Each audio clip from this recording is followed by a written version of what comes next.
ഈ ഒരു വീഡിയോയിലൂടെ നമ്മൾ വളരെ പ്രധാനപ്പെട്ട ഒരു അപ്ഡേറ്റ് ആണ് നോക്കാൻ പോകുന്നത്. സോ അതിലേക്ക് പോകുന്നതിന് മുമ്പ് നിങ്ങൾ ആദ്യമായിട്ടാണ് ഈ ചാനൽ തീർച്ചയായിട്ടും ലൈക്ക് ചെയ്യുക.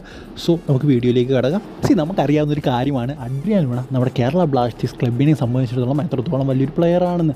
അത് നമ്മൾ കഴിഞ്ഞ കളി കണ്ട കാര്യമാണ്. അദ്ദേഹം ഫോമിലേക്ക് വന്നു, നമ്മൾ വളരെ മികച്ച രീതിയിൽ തന്നെ ആ ഒരു മാച്ച് വിജയിച്ചു. അദ്ദേഹം ഫോമിലില്ലാത്ത കളികളൊക്കെ നമ്മുടെ അവസ്ഥ എന്താണെന്ന് നമുക്കറിയാം. സോ എന്തായാലും അഡ്രിയാൻ ലൂണ ഫോമിലേക്ക് വന്ന ഈ ഒരു സാഹചര്യത്തിൽ അദ്ദേഹവുമായിട്ട് ബന്ധപ്പെട്ടൊരു പോഡ്കാസ്റ്റ് കേരള ബ്ലാസ്റ്റേഴ്സിൻ്റെ ഒഫീഷ്യൽ യൂട്യൂബ് ചാനലുണ്ടായിരുന്നു. എന്തായാലും ആ ഒരു പോഡ്കാസ്റ്റിൽ അദ്ദേഹം പറഞ്ഞ വളരെ പ്രധാനപ്പെട്ട ഒരു കാര്യമുണ്ട്. അതായത് തൻ്റെ മകൾ മരിച്ച സമയത്ത് താൻ എന്താ പറയുക ഫുട്ബോളിൽ നിന്ന് വിരമിക്കാനിരുന്നതായിരുന്നു, അല്ലെങ്കിൽ ഫുട്ബോൾ അവസാനിപ്പിക്കാനിരുന്നതായിരുന്നു.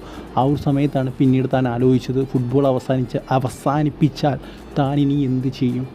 തനിക്ക് ചെയ്യാൻ പ്രത്യേകിച്ചൊന്നുമില്ല. ഞാൻ ഏറ്റവും ഹാപ്പി ആയിട്ടിരിക്കുന്നത് ഫുട്ബോൾ കളിക്കുമ്പോഴാണ്. സോ ഫുട്ബോൾ കളിക്കാത്ത അവസ്ഥ വന്നു കഴിഞ്ഞാൽ റവന്യൂ ഇല്ല, അതുപോലെ തന്നെ പിന്നെ ഒന്നും ചെയ്യാനില്ല. സോ ആ ഒരു സാഹചര്യത്തിൽ വീണ്ടും തീരുമാനിക്കുകയായിരുന്നു ഫുട്ബോൾ തുടരാമെന്ന്. ഒരുപക്ഷെ ആ ഒരു സമയത്ത് ചിലപ്പോൾ താൻ ഫുട്ബോൾ കരിയർ അവസാനിപ്പിക്കേണ്ടതായിരുന്നുവെന്ന് അഡ്രിയാൻ ലൂണ പറയുന്നുണ്ട്. എന്തായാലും ആ ഒരു ഇൻ്റർവ്യൂവിൽ അദ്ദേഹം വേറെ കുറേ കാര്യങ്ങളും പറയുന്നുണ്ട്. അതായത് അദ്ദേഹത്തിന് ഈ ഒരു ഫുട്ബോൾ കരിയർ അവസാനിപ്പിച്ച് കഴിഞ്ഞാൽ കോച്ചാകാൻ താല്പര്യമുണ്ടെന്ന് പറയുന്നുണ്ട്.